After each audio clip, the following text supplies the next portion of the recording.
você tivesse que escrever um verbete sobre a campanha das diretas já, para uma enciclopédia, como é que você definiria esse momento da história?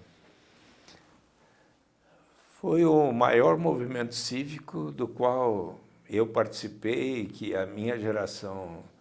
participou, com algo que guarda relação para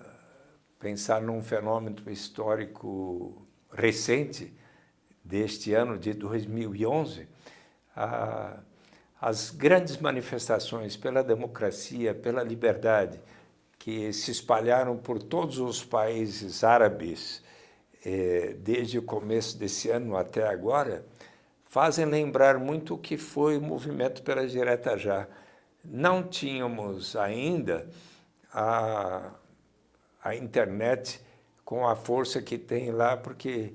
disseram que muito destes movimentos ali nos países árabes aconteceram por causa das comunicações via internet. Mas, de alguma maneira, o sentimento e a vontade de liberdade, de livre expressão, de livre possibilidade de todos nos reunirmos e também de elegermos os nossos governantes era tão forte entre todos nós, e a crítica às formas de restrição às liberdades eram tão fortes entre nós que formou-se uma consciência tal que pessoas de todas as gerações, os jovens, desde os jovens estudantes secundários aos universitários e os jovens que estavam na política, mas as pessoas de maior maturidade, como Ulisses Guimarães, Franco Montoro e Miguel Arraes e outros, todos nós nos unirmos de uma maneira tal como poucas vezes eu vi no Brasil. Ocorreu algo semelhante em 1992, quando, inclusive levando em conta o que havia sido toda a eleição,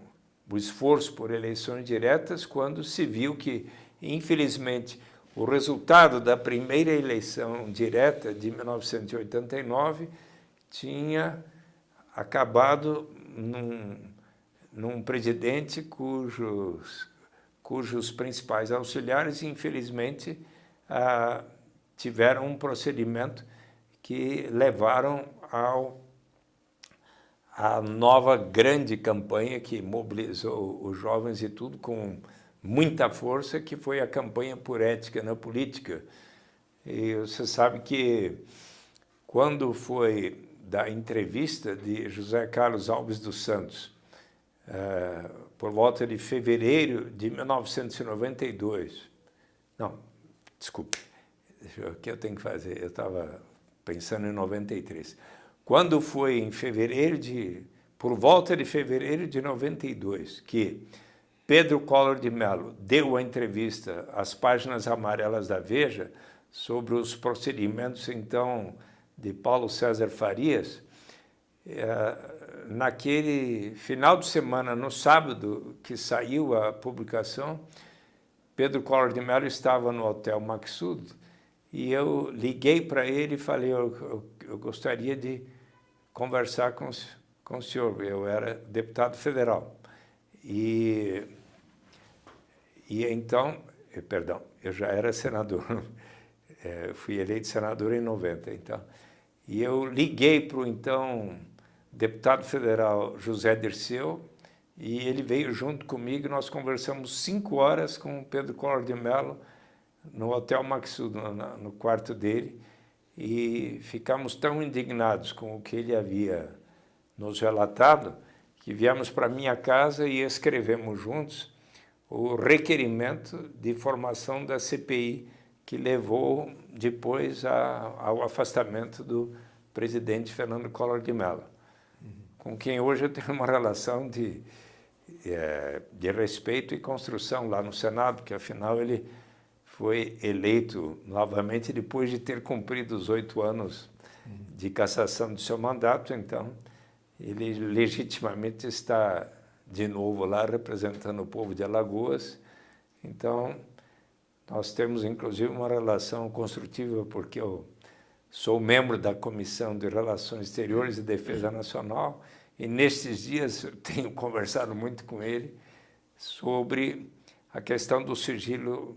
eterno, que eu não sou favorável. E chegamos a um entendimento pelo qual nós vamos ouvir os ex-presidentes da República, José Sarney, Itamar Franco, Fernando Collor de Mello, Luiz Inácio Lula da Silva, Fernando Henrique Cardoso e a própria Dilma, para ouvirmos os argumentos, mas eu tenho a minha convicção de que, da mesma maneira que seres humanos às vezes cometem bobagens, perfídias ou algo que não seja tão dignificante para nós, no conjunto dos seres humanos que formam uma nação, certamente haverá episódios que não são os mais dignificantes para a nossa nação, mas não há por que, senão, divulgarmos estes documentos, pelo menos depois de algum tempo. Então, não creio que deva haver sigilo eterno.